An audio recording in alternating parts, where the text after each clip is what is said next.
political route. And everything like that. He said he's frustrated with the portrayal of America in superhero films. He went on to say, quote, "What bothers me most is it's always here to show the supremacy of America and how they are great." Besson said, "I mean, which country in the world would have the guts to call a film Captain Brazil or Captain France? I mean, no one.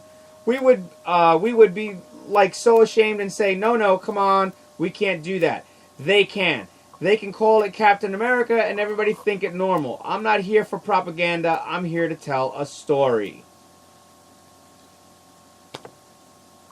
Got a lot to say for someone whose movie didn't fare so well in the theaters, don't you? Okay.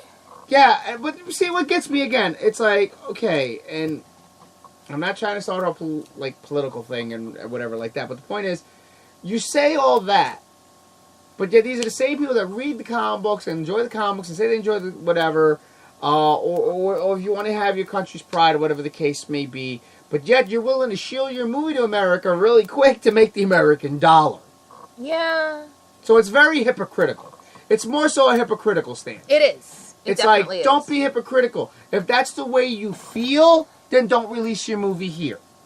Release it exclusively for that, because it seems very, anti. And you know what I mean? I guess. But it's just like, it's just very hypocritical. And again, it's movies. And might I just say, there is a Captain Britain. There is. There's a Captain Britain. There is. Just saying. And via Superhero Squad, if you recall, there was an entire episode where there was a captain for every one of them. Every single country. So it's not like Marvel's never crossed that path. They spoofed themselves in Superhero Squad because it was Captain Britain. Yes. Captain America. There was Captain Canada. Captain Canada. Mm-hmm. There was Captain Australia. Yeah. Like, there was a couple of them. There was. So come on. Because if I remember Captain... There was a Captain... Brazil. There was a Captain Brazil. No, there was a Captain Brazil. It was a female, and yes. she liked to dance and stuff like that. Yes. Because Brazilians did because of the festivals and stuff like that. Anyway. Yeah. All right. Moving forward, the Russo brothers took to social media today, and Avengers 4 has begun production. Done. All they showed was a picture. With a purple glove, no ideas whose it is, with 4 fingers out, I guess for Avengers, signifying Avengers 4. They have not stated a title because the title alone is a spoiler in terms of what happens in the previous one. So all they're saying is Avengers 4 has started production. You will not know the title until after this one comes out. I think it was already leaked out by accident Infinity by Zoe Gauntlet, Saldana. Right? Yeah, it's Infinity Gauntlet. Yeah, if I'm correct, I believe Zoe Saldana accidentally said it. But the thing is, it has to be more than that, being that was like the teaser they first showed was him putting the gauntlet on anyway. If the gauntlet has all the stones on it, then it's going to be called Infinity Gauntlet. Because he has all the stones. Right now, he doesn't have all the stones. Well, obviously he's going to get all the stones. Yeah, so duh. Yeah. It's really not a spoiler. Yeah, I know. We all know what's going to happen. Yeah, I know. We just don't know what's really going to happen. Exactly. Happen. All right. Well, for you, McFarlane, because we don't do a lot of toys things unless it's actually relevant, and this one's relevant for you Walking Dead fans and McFarlane Toys lovers. Released as of today. I have a funny feeling someone's going to go crazy on this one. Released as of today. You can go to entertainmentearth.com and get your very own 2-pack Glenn and Negan toy sets. Oh, God. Fully posable. Baseball bat and everything. They didn't say if they... Eyeball head? They didn't say if there's an eyeball. We have to get it from Mom. Oh, God. Go on entertainmentearth.com. Not now, after our show. And check it out. Supposedly there's a lot of accessories and things like that. I don't know if it had a switchable head for Oh, God, Glenn. it has to. I don't know if it does. If it does, I'm going to get it for my mother because she hates Negan and she hated that he killed Glenn. So it's like imperative that I get it for her. Yeah, because then you're hoping, okay, maybe she'll open it and you go like, I'll take the Negan figure. Yeah. Exactly. I don't want this. Oh, well, that's a shame. I'll just have to take that from you. I guess I'll take Glenn. I like that goy shit. Yeah. Exactly. And we could play with them together. Like, No, sir. I didn't see you playing with your dolls again. Anyway. And then in the last bit of news, actually, no, there is some Star Wars news. Real quick, Joss Whedon's reboot has supposedly lightened the tone of Justice League because people behind it felt it was too dark and like that. But also in terms of one character in particular, in terms of Cyborg, they felt it was just too dark of a character, and they were like, well, the guy's like 3/4, if not more, of his body got blown to bits. How happy do you expect this guy to be? Well, if you watch Teen Titans Go, he's a joy. Yeah, exactly. He's delightful. He is delightful. The night begins to shine. And everything like that. But But they have that cameo there. oh, but That'd be great. Right? oh my god, if they do that cameo, that's gonna be fucking spectacular. But nonetheless, no, supposedly Joss Whedon's thing he's lighting his own, which is, he's very different than the previous director and everything like that. So it should be interesting what his changes are gonna bring about. In final news, Star Wars director did basically give some tidbits in terms of Leia's role coming up in the films and everything like that. He's saying, okay, obviously we just lost Han Solo. He's like, Carrie Fisher's untimely passing obviously did affect things, but that didn't have the majority. That did not have the major effect in terms of what they wanted to do with the character, as he apparently talked a lot with Carrie Fisher in terms of her thought and her input on the character before she passed and everything like that. There's obviously she's still going to be grieving over the loss of Han Solo and everything like that. There's also going to be a fond relationship between her and Poe Dameron, I guess in a more in like a matriarch sense and a son sense and everything like that in terms of the films, because Poe Dameron was kind of like one of the quieter fan favorites that came out of the new one that started and everything like that. He did go on to say, quote, there's no way that we could have known this would have been the last Star Wars movie she would be in. So it's not like we made the film thinking that we were bringing closure to this character, Johnson explains. But watching the film, there's going to be a very emotional reaction to what she does in this movie.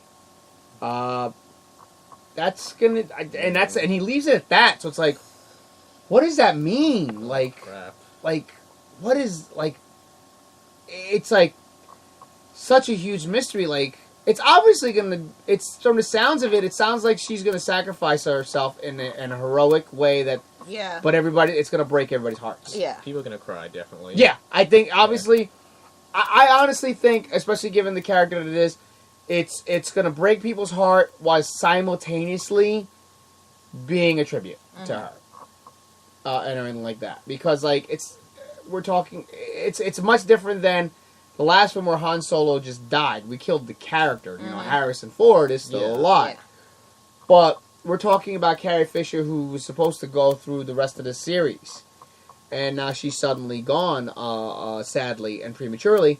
So I think the way they're gonna, there'll be a tragic entity to it, while simultaneously being a tribute to the character and everything like that. Yeah. Because of what she stands for, and everything like that, which basically bleeds into our main topic of the evening.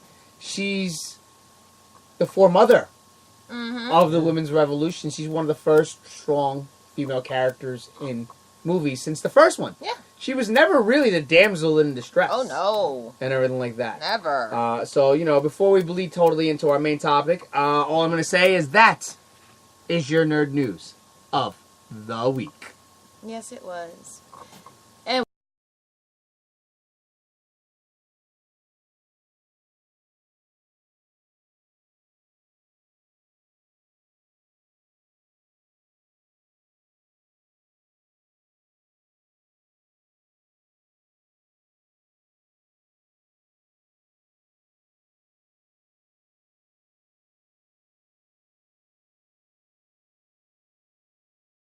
Andy cut out, not a boy behind the curtain in 3 Minute Baby. That's what they say. That's like the their excuse to say, no, there's no ghost in there. No, just cut out. Speaking of things from Entertainment Earth that, are statues and collectibles, I see that you shared a Jareth from Labyrinth statue from Entertainment Earth on my page, and my only question is about that is that my birthday present? No. I just saw it there. It's okay, he said no so quickly. You're fucked up. Damn! I don't know how much it is. I just saw it and I was like, oh, she might like this. Damn. Spoiler alert, check the fucking price. Just saying. He said no so fast. Damn. Sorry. Woo. Motherfucker. Reach in them pockets, goddammit. Reach in them pockets. Fuck. Okay. Let me just reach for my water. Sorry. Okay. All right. Main topic of the evening. Okay, once again, please, for those who joined us late, run through the fucking rules of this thing again tonight, please. Okay, here's our main topic of the evening, which I hope a lot of you guys are joining us for, because I do see that some are. Main topic of the evening is the women's revolution and pop culture, or is it? Now, lately, we've been seeing a lot of great things for women in the world of movies and TV shows, video games, comic books, everything. We're finally having that revolution. Things we wanted more of and to be more a part of. And we're getting it. But with those 2 steps forward we are all taking, society keeps taking us 2 steps fucking back. And that is what we are going to be discussing today. However, warning! Any and all misogynistic or man-hating feminazi comments will be said on the air, your name, so that everybody on Facebook Live, Spreaker.com, iTunes, SoundCloud, YouTube, and iHeartRadio can hear the things you gotta say. Shame! Shame! I don't want to sound mean about that, but let's be real here. This is going to be a very serious topic based on comments that were said to me via a previous episode and based upon a toy commercial we had seen about a week ago.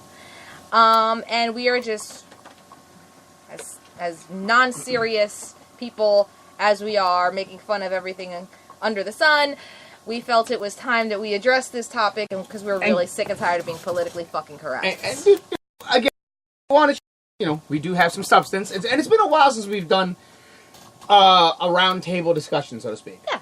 And everything like that. Now again, there are some things that we're going to say that maybe you guys don't agree with, and that is absolutely fine. We have absolutely no problem with people agreeing to disagree. Again, this is all opinions. Yes. This is an opinion, this is a discussion. Exactly. That being said, you're going to be the one moderating this because you have the paperwork and you slated this out, so go for it. We're going to start with the very thing that began this episode, okay? A few weeks back, we were doing an episode on, I don't even remember what, but we had discussed something within the news portion of the episode in which we're talking about how WWE and Mattel have teamed up together to create Barbie dolls of the WWE women's roster, okay? And how I was in disagreement with it, as well as these two, because it basically took these athletic women that are role models as athletes to little girls, and you turn them into fucking Barbie dolls, which basically took everything strong and athletic and independent about them away for these little girls that they admired so much. And I just didn't like it. Yeah. Apparently, it didn't matter. We should all just be happy that little girls like wrestling these days. Yeah. That was the main comment that really, really irked me. Mm-hmm. So we should just settle. We should just be fine with the fact that everybody under the sun, sat there and made a big stink about how Mattel should change their Barbies so they look like your average everyday woman. And now that they do look like your average everyday woman, and you can get them in any size, shape, skin tone, hair color, whatever, and you have these women athletes who are very athletic, very strong, very independent, each with their own personalities, and here's a Barbie of them. And we're supposed to just accept this, because it's okay. Let's just be happy girls are getting into wrestling. And that's the thing, like, when I take Seth to the live events, and you're there too. Yeah. How many little girls do we see there? A lot. And, they're wearing the Becky Lynch, and they're wearing the Sasha Banks, and they're wearing Bayley, and they're wearing all that stuff. Yeah. But they're not just sitting there twiddling their thumbs waiting for the women to come out. They're enjoying the whole show. Oh, the whole show. They're enjoying the wrestling as a whole. Mm-hmm. So they're already into wrestling as a whole, which means they probably get the figures and everything like that. You know how many tweets I've seen directed to Nia Jax that Nia actually... by the way, if you're not following Nia Jax and Alexa Bliss on social media, you need to be, because they're fantastic. But Nia especially, like, she's always retweeting a little girl or anybody that picks up her figures and everything, because her figure really is a statement of being an individual woman, because they didn't doll up her body or anything. Like they gave